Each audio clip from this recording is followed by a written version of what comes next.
ప్రపంచంలో మేజర్‌గా cricket pitch ఉన్నటువంటి దేశాలన్నీ గూడా కలిపితే జనాభా చాలా గట్టి జనాభానే ఉంది. సరే అటు పక్కన వీళ్ళయ్యైతే గనక యూరప్ దేశాల వాళ్ళకి ఫుట్‌బాలు, హాకీలు లాంటి వాటివి ఉంటాయి. బట్ వాళ్ళకి గూడా ఈ మధ్య కాలంలో క్రికెట్ పిచ్ ప్రారంభమైంది. అది ఒక ఎత్తైతే ఈ క్రికెట్ ఇప్పుడు ప్రస్తుతం పాకిస్తాన్‌లో జరుగుతోంది. పాకిస్తాన్‌లో ఇప్పుడు వణుకు పుడుతోంది పాకిస్తాన్ ప్రభుత్వానికి. ఒక చిన్న సంఘటన జరిగిన పాకిస్తాన్ పరువు పోతుంది. మొత్తం ప్రపంచం రేపు పొద్దున బాయ్కాట్ చేసిన ఆశ్చర్యపోనక్కర్లేదు. తీవ్రవాదులు ఇప్పుడు పాకిస్తాన్లో ఉన్నటువంటి ఒకటి క్రికెటర్ల మీద దాడి చేస్తారన్నటువంటి ఇంటెలిజెన్స్ సమాచారం. రెండవది చూడటానికి అక్కడికి వచ్చినటువంటి వాళ్ళని కిడ్నాప్ చేయడానికి ప్రయత్నిస్తారని.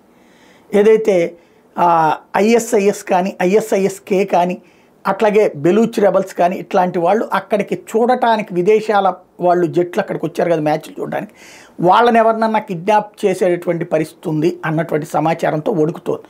ఒక్క కిడ్నాప్ జరిగినా ఆ దేశంతో తగ వచ్చింది.